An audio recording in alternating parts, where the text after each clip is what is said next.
নমস্কাৰ। আজি এইখন যিকেইখন ফটো দেখিছে এইখন হৈছে ঐতিহাসিক শিৱসাগৰ চহৰ। আৰু এই ভিডিঅ'টো চাওক ঐতিহাসিক ৰংঘৰৰ বাকৰি কেনেদৰে পানীৰে বুৰি আছে। অলপ দিন আগতে এনেকুৱা এটা দৃশ্য দেখা গৈছিল আৰু লগে লগে যিকোনো উপায়েৰে প্ৰশাসনে পানীখিনি উলিয়াই পঠিয়াইছিলে। কিন্তু ঐতিহাসিক আহোম সাম্ৰাজ্যৰ 600 বছৰৰ ৰাজত্বৰ সাক্ষী শিৱসাগৰ চহৰ আৰু অসমীয়া স্বাভিমানৰ প্ৰতীক ৰংঘৰ এনে অৱস্থা দেখিলে অসমীয়া মানুহৰ নিশ্চয় বুকুখনত কোনোবা এটা কোণত বিষাব।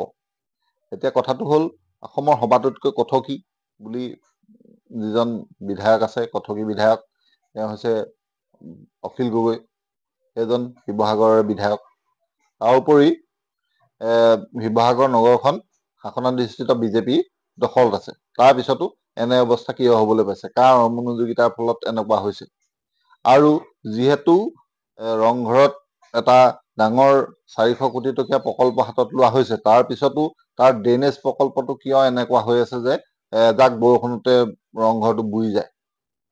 এনেকুৱা হলে ৰংঘৰৰ নিজৰ স্বাভিমানটো থাকিব নে নাথাকিব?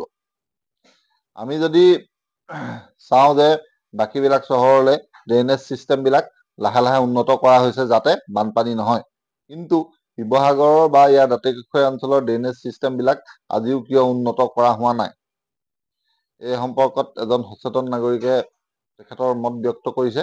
সেইটো আপোনালোকে দেখুৱাই লৈছো।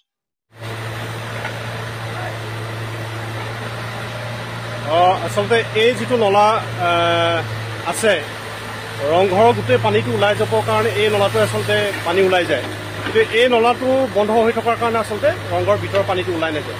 এতিয়া আপোনালোকে দেখিছে যে এই নলাটো জাবৰ জোথৰ আৰু মাটি পৰি পেলাই একেবাৰে বন্ধ হৈ আছে। এতিয়া জেচিপি লগাই এইটো চাফা কৰি থকা হৈছে, কিন্তু এই নলাটোৱে আচলতে এই ব্লক হৈ থকাৰ কাৰণে এই পানীটো ওলাই নাযায়। ইয়াত জাবৰ জোথৰ পেলাই, ইয়াত এতিয়া আমি ৰাতিপুৱা মই আহি দেখিছোঁ যে ইয়াত গোটেই বিয়েৰৰ বটল, মদৰ বটল, বিভিন্ন ধৰণৰ বস্তু ইয়াত পৰি থাকে আৰু এই জাবৰ জোথৰ পেলাই ইয়াত জাবৰ জোথৰ পেলোৱাৰ কাৰণে গোটেই বস্তু ব্লক হৈ গৈছে। কিন্তু ৰাতিপুৱাই আহি পেলাই এই বস্তুটো যেতিয়া দেখিলোঁ যে এইটোৱে মূল কাৰণ যে পানীটো ওলাই নাযায়। গতিকে এই ইয়াত জাবৰ জোথৰ পেলোৱা, মদৰ বটল পেলোৱা, আজি মই সেইকাৰণে আৰ্কলজি ডিপাৰ্টমেণ্টক কৈছোঁ অফিচাৰজনক যে ইয়াতে এখন ফলক লগাই দিব লাগে, ইয়াতে এখন ফলক লগাই দিব লাগে যাতে ইয়াত আৰু ফাইন কাটিব লাগে। যদি কোনোবাই এই নলাটোত জাবৰ জোথৰ, মদৰ বটল, বিয়েৰৰ বটল যদি ইয়াত পেলায়, তেতিয়া তেওঁলোকক ফাইন কাটিব লাগে। ইয়াতে এখন ফলক লগাব লাগে, নটিচ বৰ্ড লগাব লাগে, যাতে যিয়ে ইয়াত জাবৰ জোথৰ পেলাব তেওঁলোকৰ ওপৰত ফাইন কৰিব লাগে। আৰু CCTV হ'ব লাগে, ইয়াত CCTV হ'ব লাগে, নহ'লে এই নলাটো বন্ধ হৈ থাকিব। দেখিছে কিমান জাবৰ জোথৰ ওলাইছে আপোনালোকে চিষ্টেম চাওক। গতিকে এইখিনি যদি জমা হৈ থাকে তেতিয়া পানীটো ওলাই নাযায়। আৰু ৰংঘৰটোৰ বেক চাইডে